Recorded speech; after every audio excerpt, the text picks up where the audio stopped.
All right, what is up, everybody? This is RANTS, aka Darth Lugia, and today I'm going to be doing something a little bit different. Today I want to talk about two different anime fighting games, one being Granblue Fantasy Versus, and the other being DNF Duel. Now, this is not the video to tell you which one is objectively better, which one deserves your attention as an avid, fighting game fan. Instead, this is a bit of a comparative case study. I'm going to be talking about the history of these games, the franchises that these games kind of come from, as well as the post-launch support and kind of developer updates, developer kind of awareness of the game after it actually launched. I think that doing this is super fascinating because it actually shows us just how important developer support is post-game launch. So let's jump into it. Okay, so to start our conversation, let's give some historical context to the franchises that these games came from. So first off, we have DNF Duel is based off of Neeple's title, DFO or Dungeon Fighter Online. This launched in August 2005. This is a dungeon crawling style game on computer and PC. Now, Granblue Fantasy Versus was based off of Cygames mobile game Granblue Fantasy, which launched March 10th, 2014. Now, both these games have found a lot of financial success over their histories. Granblue, over the last 9 years, has made $754 million, while DFO, over the last 18 years, so twice the length of time, has earned $20 billion. Now, that does not obviously tell us how much money each company has now, but it is their lifetime earnings. So DFO has made over 10 times what Granblue made in just over twice that amount of time. This is important to our conversation because understanding the companies backing these fighting games might give us some context, or with that in mind, might actually make us raise some more questions. So now let's talk about each game's respective launch. DNF Duel launched June 28th, 2022 with 16 playable characters, one of which could be unlocked through story mode.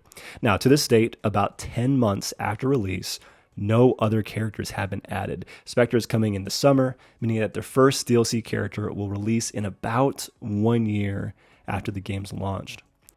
Now, Granblue Fantasy Versus launched February 2020 with technically 11 characters. A 12th became unlockable through beating the game's story mode very shortly after release.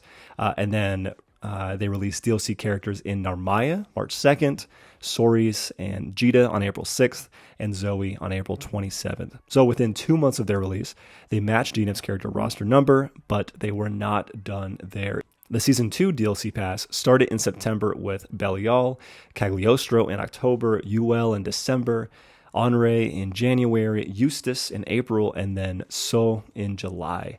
So finally, they released 2 more characters in December 2021 and have a presumed release of more characters coming with the Granblue Fantasy Versus Rising version that's coming out later this year. So the game launched with, let's technically say, 11 characters, and then periodically released DLC to eventually arrive at 24 characters, doubling their roster over the course of almost 2 years. Whereas according to DNF Duel's release schedule, this graphic that we've seen a million times, they will be releasing 5 more characters, so bringing their roster up from 16 to 21 over the course of about that same time. Now, characters are important, but I also took a look at the patches that released for each game across the history of the game's lifespan, and specifically for any patch that was listed to include balance adjustments. And this was shocking. DNF Duel, according to their patch history, had 3 technical balance patches, with perhaps 2 others that fixed bugs which some could count as balance. So that's 3 patches over the course of what will end up being about a year. Now, Granblue, over the course of almost 3 years, has released to date 12 patches that have dealt with balance adjustment, along with new mechanics added towards the end of the game's life. There's also been single-player content added with each character's release. Each character has their own story mode, and so they add in a story mode whenever a new character gets dropped. These have been just little episodes giving more, story and background to the characters. Now, briefly, let's also touch on netcode, because that's very important. Granblue Fantasy Versus had delay-based netcode at launch, and DNF had rollback netcode.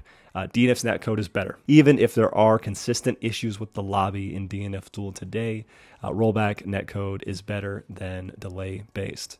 Now, finally, let's briefly talk about gameplay. So, both are 2D anime fighting games that are a little bit more grounded than typical anime fighters. Each game launched with a small roster, but generally, I found the character diversity between the characters to be pretty in-depth.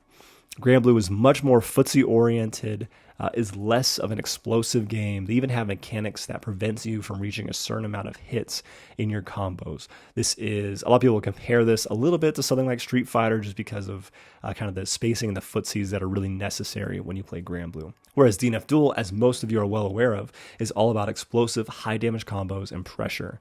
DNF has many characters who can two-touch, and in some situations even touch of death other characters.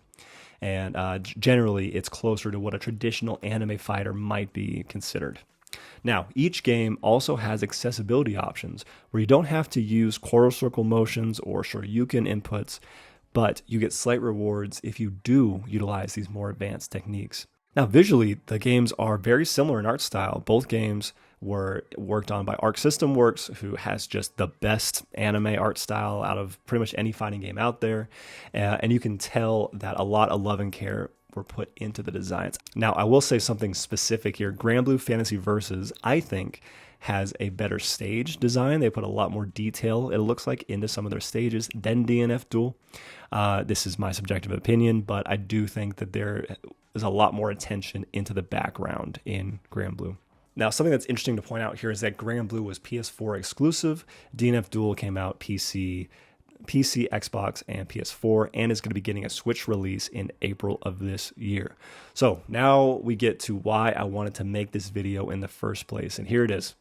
Subjectively, I ultimately believe that DNF Duel is a more exciting, fun, enjoyable fighting game than Granblue Fantasy Versus. However, the fact that Granblue has had content released for it within months of its launch and then received a pretty steady stream of content to come for it since its launch is something that DNF Duel could have desperately used to help its fan base stick with the game for a longer period of time. And now, while we could point to copies sold of each game as a reason why DNF got next to no support post-launch and Granblue got a lot, these numbers seem to be a bit inconsistent. Granblue Fantasy Versus has sold over 500,000 copies over the course of 3 years. And then when I researched how many copies DNF Duel has sold, all I found were Steam numbers, which were at about 100,000, which would cause me to assume, mixed in with console numbers, to be over 250,000, maybe 300,000. Okay, and this brings us to the end of the video, which unfortunately is a bit of a question mark. After looking at the numbers, trying to understand the situation, it is just mind-boggling that with $20 billion in the original IP for DFO, there was not a post-launch plan for DNF Duel. These characters were not prepared or ready at all before the game launched. It's almost like they were just waiting to see how the game did, and then they started adding DLC characters afterwards. And this is not a successful plan. I would say, unfortunately, it has not worked out that well. While we have communities that love DNF Duel, we would have a lot more involvement if updates came out, balance patches came out, characters were a consistent thing. Now, Granblue Fantasy Versus, it launched, and then essentially the shutdown happened very shortly afterwards. And so luckily they had a DLC plan. They had characters coming out pretty much every month after the first, after those initial 11. Then they even had more characters coming out at the end of the year. And this is kind of incredible that they actually were able to kind of survive through the shutdown and sell over 500,000 copies with a lot of things working against them. And now they're going to have their relaunch, right, with the new mechanics, new title, and people are going to come back to that game and hopefully find it very enjoyable and really appreciate what the devs have done. So obviously there is still time for DNF Duel. There's still time for them to support this game and to kind of make it better, right, to bring new content. But I think what this case study really illustrates is, let's say that they sold 100,000 on Steam and 100,000 on console, to be modest, right? 200 to 250,000 copies. I think it's very likely that if they had released characters post-launch, if they had balance updates more often, right, not just 3 over the 9 or 10 months that the game has been out, I think that their numbers could have been significantly better, and that this is a lesson for developers that once you release your game, right, even if it's a fighting game, mobile game, whatever, players are expecting content. That doesn't mean brand new story, brand new characters, brand new stages, although all of those are very welcome. What that does mean is communication from the developers, is patches, right? When stuff is bugged or not working right, there's consistent small patches to try and elevate the game in little waves. And ultimately, I think the Granblue Fantasy Versus set a decent example, a decent standard for what a very similar style fighting game in DNF Duel could do. Unfortunately, the developers did not do that. What they did do is they produced a super fun game that I wish to return to and play often, and that my channel is almost built around. It's just unfortunate that there has been next to no new content from the developers. All the content's coming from us. You know what I mean? All the support of this game for a long time has been coming from you guys. So developers, let's please try to be a little bit better. Let's have some faith. Let's get some plans. Let's get ready for the potential success of these games. Because with the right amount of developer support, it looks like fighting game success is possible. Okay, that's going to do it for me. Thank you guys so much for being here. This was a great time. Really important, I feel like, to kind of compare situations like this, because we all want fighting games to survive and thrive, and we want communities to stick around and grow as opposed to dwindle and shrink. If you like what I do here, feel free to subscribe, and I will see you in the next video.